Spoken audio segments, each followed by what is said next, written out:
تشریف لاتے ہیں آپ سے بات کرنے کے لیے عمران خان.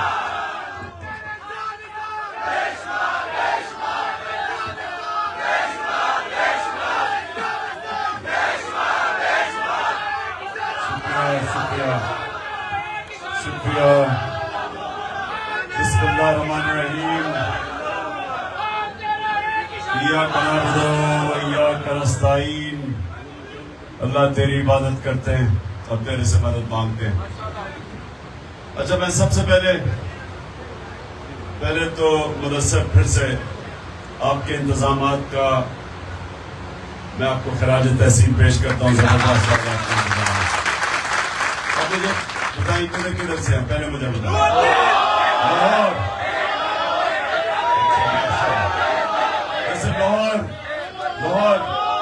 سنو میں سب سے زیادہ آپ کی ٹریننگ کر رہا ہوں اور جب ضرورت پڑے گی تو آپ نے سب سے زیادہ آگے نکلنا ہے.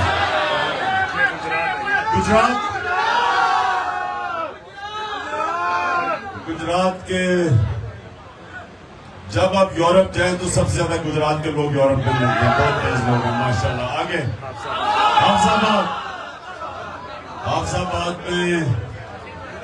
حافظ آباد میں ویسے مشکل وقت پہ میرے ساتھ کھڑا ہوا ہے. شاباش حافظ آباد. آگے یہ پنیر ہے سارا. ماشاءاللہ. شاباش پنیر. تیر سارا تیر ہے. ماشاءاللہ. چترال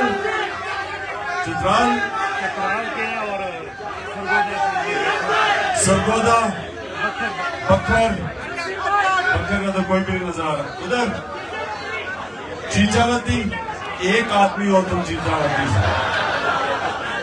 ایک آدمی نہیں, میں کارکن چاہیے مجھے. سنیں. اچھا جی ابرام سے خاموشی. تین ہی صرف آئے ہو.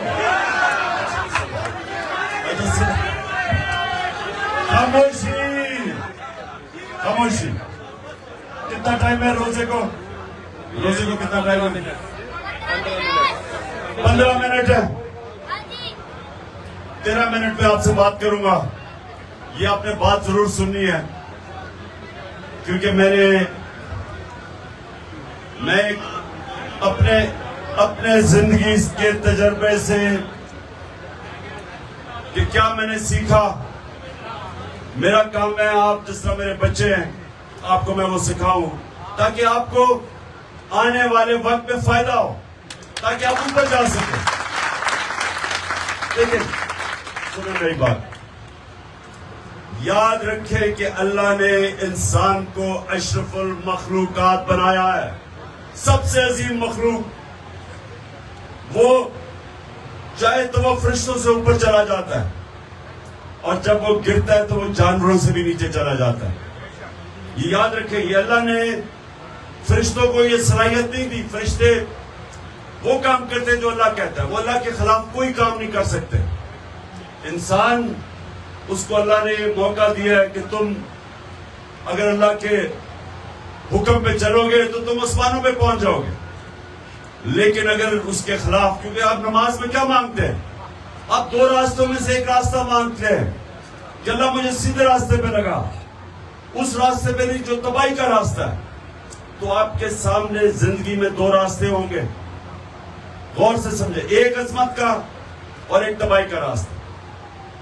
تو اللہ نے سارے اپنے پیغمبر دنیا میں بھیجے تھے آپ کو اس راستے پہ لگانے کے لیے جو آپ کی عظمت کا راستہ ہے, جس میں ایک چھوٹا سا انسان بڑا انسان بن جاتا ہے. جس طرح مولانا رومی کہتا ہے کہ جب میں تمہیں پر دی ہیں تو کیوں چوٹیوں کی طرح رینگ رہے ہو. یہ تمہارے ہاتھ میں ہے. انسانوں کے ہاتھ میں ہے کہ وہ کدھر پہنچ سکتے ہیں. قوموں کے ہاتھ میں ہے کہ قوم ایک عظیم بھی بن سکتی ہے اور بیکاریوں کی طرح دنیا میں. وہ آپ کا پرائم منسٹر کہتا ہے کہ میں مانگنے تو نہیں آیا لیکن میں مجبور ہوں. وہ اپنے آپ کو بھی ذلیل کرتا ہے, قوم کو بھی ذلیل کرواتا ہے. یہ ہمارے اوپر ہے, یہ آپ کے اوپر ہے. نوجوانوں میرے کارکنوں، یہ آپ کے اوپر ہے کہ آپ اس قوم کو بھی اور اپنے آپ کو اٹھا سکتے ہیں اور تباہ بھی کر سکتے ہیں، کیونکہ اللہ نے ہمیں دو راستے دیے ہیں. جانوروں کے پاس دو راستے نہیں ہیں، فرشتوں کے پاس نہیں ہے، یہ صرف انسانوں کو اس نے دو راستے دیے ہیں. ہمیں فیصلہ کرنے کا اس نے کہا کہ تم فیصلہ کر سکتے ہو، اور پھر ساتھ اس نے 5 وقت کی آپ کو نماز اس لیے دی ہے کہ مسلسل اللہ سے آپ مانگے کہ اللہ مجھے اس راستے پہ لگا جس کو تو نے نعمتیں بخشی ہیں، جس کو تو نے عظمت دی ہے، وہ دوسرے راستے پہ نہ لگا. یہ اس لیے کہ آپ کے پاس موقع ہے 2 میں سے 1 راستے پہ جانے کا. تو اب میری بات سنو، میں نے اپنے تجربے سے آپ کو بتا رہا ہوں کہ میں دینی آدمی نہیں تھا، میں اس راستے پہ ہمیشہ نہیں تھا. میری ماں، خاص طور پہ میرا باپ بھی، لیکن میری ماں سارا بچپن سے مجھے کہتی تھی کہ سونے سے پہلے کہ اللہ سے دعا کرو سیدھے راستے پہ لگائے. اب ہم سنیں میری بات، اب میں جیسے بڑا ہوا تو ہم فلمیں دیکھتے تھے، فلموں کے اندر ہیروز ہوتے تھے، ہمارے سپورٹ سٹار ہوتے تھے، وہ ہمارے ہیروز ہوتے تھے. تو والدہ کہہ رہی تھی اللہ کا سیدھے راستے پہ لگا، اور جو ہمارے ہیروز تھے وہ دوسرے راستے پہ لگے ہوئے تھے. یہ آپ کے سامنے بھی آئے گا. ایک بڑا راستہ لگتا ہے، یہ زبردست ہے، وہ دور سے فلموں سے لگتا ہے کہ وہ یہ تو بڑی زبردست زندگی ہے. تو یہ ہمیں غلط فہمی ہوتی ہے کہ جو ایک دفعہ، جو ایک انگریزی میں ہے تو جو ساری چیزیں چمکتی ہیں وہ سونا نہیں ہوتی. جو آپ کو یہ مراج لگتا ہے کہ وہ بڑا زبردست زندگی ہے، اور میں نے ہر قسم کی زندگی دیکھی ہے. تو میں اگر آپ کے سامنے کہہ سکتا ہوں، جس نے ہر قسم کی زندگی کے پہ دیکھ کے آپ کو بتا سکتا ہوں، جو میں اپنے بچوں کو بتاتا ہوں کہ ہمارا، دیکھیں جو ماں باپ ہوتے ہیں نا، ماں باپ فرشتے نہیں ہوتے، لیکن ماں باپ کی کوشش ہوتی ہے کہ اپنے بچوں کو کم از کم وہ بتائیں جو انہوں نے غلطیاں کی وہ نہ کریں، کیونکہ ماں باپ اپنے بچوں کے لیے اچھا چاہتے ہیں. تو جب وہ اپنی غلطیاں، یہ نہیں کہ وہ غلطیاں نہیں کرتے، گناہ نہیں کرتے، لیکن وہ یہ چاہتے ہیں کہ ہماری زندگی سے، ہماری غلطیوں سے ہم بچوں کو بتا سکیں کہ اس راستے پہ نہ جاؤ. تو میں اسی طرح آپ کو کہہ رہا ہوں کہ دیکھیں، دو راستے، جو راستہ ہم چاہتے ہیں، جو ہمیں اللہ کہتا ہے کہ اس راستے پہ جو ہم دعا مانگتے ہیں، وہ راستہ ہے ہمارے نبی صلی اللہ علیہ وسلم کا راستہ. اس کے لیے آپ سب کو ان کی زندگی ضرور پڑھنا چاہیے. ان کی زندگی کیا تھی، یہ ضروری ہے آپ کے لیے کہ آپ ان کی زندگی سے، جب آپ ان کی زندگی کو پڑھیں گے تو آپ کو پتا چلا کہ زندگی کیا تھی. اور جب آپ اس زندگی کے اوپر اپنے کردار کو اس طرف لے کے جائیں گے، آپ خود ہی اوپر جانا شروع ہو جائیں گے. معاشرے میں آپ کی زندگی بدل جائے گی، آپ آزاد ہو جائیں گے. اور میں ابھی آپ کو آزادی کا مطلب سمجھانے لگا ہوں. یہ بچوں نے بڑا اچھا کہا کہ ہم چاہتے ہیں آزادی. آزادی ہے کیا؟ آزادی وہ چیز ہے جو انسان کی پرواز اوپر لے کے جاتی. اصل آزادی کیسے آتی ہے؟ جب انسان اندرونی طور پہ آزاد ہو اور معاشرہ اس کو آزاد کرے. اندرونی طور پہ انسان کیسے آزاد ہوتا ہے؟ لا الہ الا اللہ. جب آپ یہ دعویٰ کر دیتے ہیں کہ اللہ تیرے سوا کوئی خدا نہیں ہے، آپ اس دن ایک غیرت مند بن جاتے ہیں. انسان، لا الہ الا اللہ انسان کو غیرت دیتی ہے. آپ جب کسی کے سامنے، انسان کے سامنے ہاتھ نہیں پھیلاتے، کیونکہ آپ ذلت فیل کرتے ہیں. انسان آسان راستہ نہیں لیتا، چوری نہیں کرتا، رشوت نہیں لیتا، کیونکہ وہ ذلیل ہو جاتا پکڑا جائے. انسان اپنی غیرت کو بچانے کے لیے بڑا انسان بننا شروع ہو جاتا ہے، مشکل راستہ لیتا ہے. جو دو راستے آپ مانگتے ہیں، نبی کا راستہ آسان نہیں ہے، مشکل راستہ ہے. ان کی زندگی دیکھیں، جدوجہد کا راستہ تھا. اللہ کے حبیب کو 13 سال مشکل ترین وقت مکہ میں گزارا، ہر قسم کی مشکلیں اٹھانی پڑی. پھر جب مدینہ گئے پھر 5 سال اور مزید اور مشکلیں. جب ریاست سنبھالی تو بڑا مشکل وقت تھا، جنگ خندق، جنگ احد، امت خطرے میں تھی، آسان نہیں تھا. لیکن اللہ نے جب ہمیں کہا کہ ان کی زندگی سے سیکھو، تو کیا سیکھا ہم نے؟ کہ وہ مشکلیں ان کو اتنی پڑی کہ آسان ہوتی گئی، وہ طاقتور ہوتے گئے، ذہنی طور پہ اور مضبوط ہوتے گئے. یہ ایسے اب میں آپ کو سمجھاتا ہوں کہ اللہ نے انسان کیا بنایا. آپ جب ایک ویٹ اٹھاتے ہیں، ایک ویٹ اٹھاتے ہیں تو شروع میں وہ بڑا بھاری لگتا ہے، آہستہ آہستہ اٹھاتے ہیں وہ آسان ہو جاتا ہے. پھر آپ اور بھاری ویٹ اٹھاتے ہیں، آپ کا بازو اور تکڑا ہو جاتا ہے، آپ کا جسم تکڑا ہونا شروع ہو جاتا ہے. اسی طرح آپ کا ذہن ہے، جب ایک چیلنج لیتے ہیں، مشکل وقت سے گزرتے ہیں، آپ کو وہ اگلے مشکل وقت کی تیاری کروا دیتا ہے. جب میں کھلاڑی تھا تو میں جب سب سے زیادہ محنت کرتا تھا، جب میں محنت کرتا تھا تو میں کئی دفعہ سمجھتا تھا کہ آج میں نے اتنی محنت کی، میں اتنی نہیں کر سکوں گا، لیکن اگلی باری اب اس سے زیادہ کر لیتے تھے، پھر اس سے زیادہ کر لیتے تھے. تو اللہ کو انسان نے ایسا بنایا ہے. علامہ اقبال کا شعر ہے کہ ستاروں کے آگے جہان اور بھی ہیں، ابھی عشق کے امتحان اور بھی ہیں. مطلب کہ جب آپ ایک جگہ پہ پہنچتے ہیں تو وہاں رکتا نہیں ہے انسان، اس کے بعد پھر وہ اگلا چیلنج لیتا ہے، پھر وہ اگلا چیلنج لیتا ہے. اس لیے اس طرح انسان بڑا انسان بنتا جاتا ہے. تو جو پہلی آزادی اندر سے لا الہ الا اللہ، دوسری آزادی معاشرہ آپ کو آزاد کرتا ہے انصاف دے کے. جب معاشرہ ایک ملک میں عدل اور انصاف قائم کرتا ہے تو کمزور اور طاقتور قانون کے سامنے ایک برابر ہو جاتے ہیں. یہ میرے نبی صلی اللہ علیہ وسلم نے سب سے پہلے مدینہ میں عدل اور انصاف قائم کیا. جسٹس، رول آف لا، قانون کی حکمرانی، کوئی قانون سے اوپر نہیں ہے. فرمایا کہ میری بیٹی بھی اگر جرم کرے گی اس کو سزا ملے گی. اور پھر انہوں نے کہا کہ تمہارے سے پہلے بڑی قومیں تباہ ہوئی، جب طاقتور جرم کرتا تھا تو اس کو وہ انصاف کا نظام نہیں پکڑتا تھا، صرف چھوٹے چوروں کو جیلوں میں ڈالتا تھا، جو آج پاکستان میں ہے. قوم تباہ ہو جاتی ہے. انہوں نے تقریباً 1500 سال پہلے کہہ دیا تھا. لگ رہا ہے کہ ہمارے ملک کے متعلق ہی انہوں نے کہا ہوگا کہ قوم تباہ ہو جاتی ہے. یعنی جب ظلم کا نظام ہوتا ہے، جب انصاف نہیں ہوتا، تو حضرت علی کا قول ہے کفر کا نظام چل جائے گا لیکن ظلم کا نہیں چل سکتا. آج مغربی ملک کیوں آپ کے لوگ اتنی کوشش کرتے ہیں ویزا لے کے وہاں جانے کے لیے؟ یا بریل سے کتنے لوگ میں نے باہر کوئی ملیشیا کوئی کہیں کیوں جاتے ہیں؟ کیونکہ ان کا نظام بہتر ہے.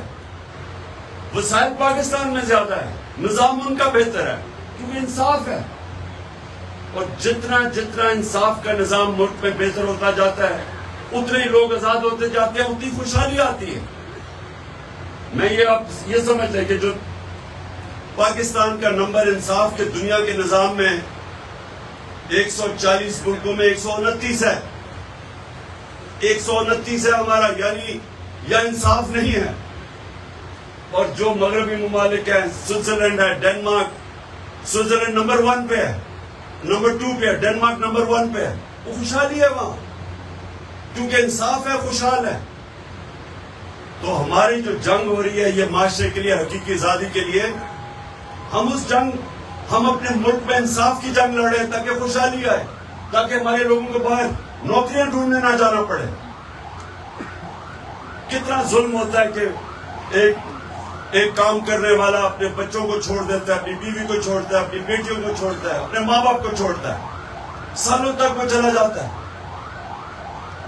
کیوں؟ کیونکہ ہم اپنے ملک میں نوکریاں نہیں دے سکتے. ہم نوکریاں اس لیے نہیں دیتے کہ ہمارا نظام غلط ہے. چھوٹے سے طاقتور طبقے نے قبضہ کیا ہوا ہے پاکستان کو. چوری وہ کرتے ہیں ان کو NRO مل جاتا ہے، ملکوں پر ڈاکہ مارتے ہیں ان کو پکڑ نہیں سکتا. جن کو جیلوں میں ڈالنا چاہیے پولیس سے ان کو پروٹوکول دے رہی ہوتی ہے. اور یہ جو ہمارے جن لوگ جو محافظ ہیں وہ بجائے قوم کے ساتھ کھڑا ہونے کے ان کے ساتھ کھڑے ہو جاتے ہیں. اور جب یہ ہوتا ہے ملک کا کوئی مستقبل نہیں ہوتا. آج ہمارے حالات دیکھیں دنیا کے سامنے گھٹنے ٹیک کے بیٹھے ہوئے بیکاریوں کی طرح پیسے مانگ رہے ہیں.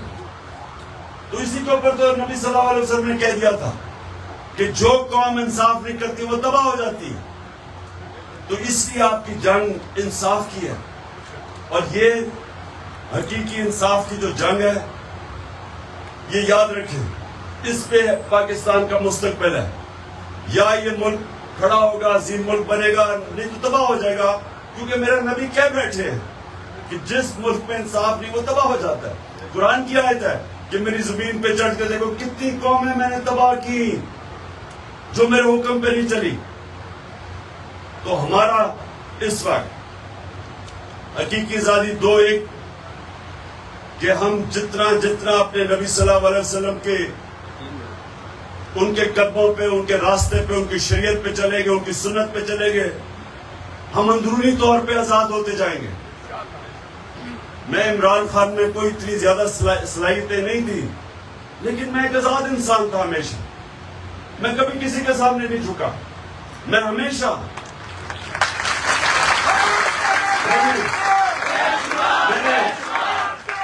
میں نے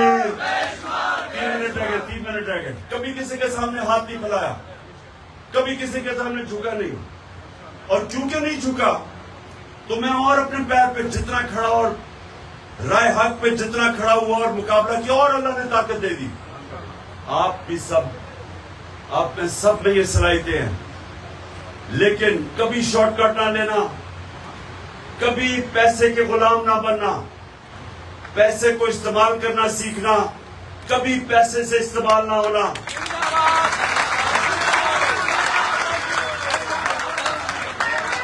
اور اپنی دو صلاحیتیں، بس ایک منٹ، 2 صلاحیتیں اپنے اندر ابھی سے، اور یہ محنت کرنی پڑے گی آپ کو. پہلے دن نہیں ہو جائے گا. صادق اور امین، سچا اور امانت دار، انصاف کرنے والا، یہ 2 جو صلاحیتیں ہیں، یہ میرے نبی صلی اللہ علیہ وسلم نے نبوت سے پہلے کی تھی. یہ انسان کو عزت دیتی ہے معاشرے میں، یہ انسان کو بڑا انسان بناتی ہے.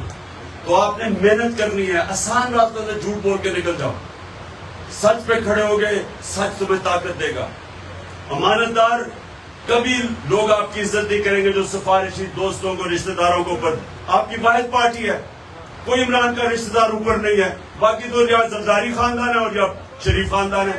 امانت دار نہیں ہے، امانت دار نہیں ہے، انصاف نہیں کر سکتے.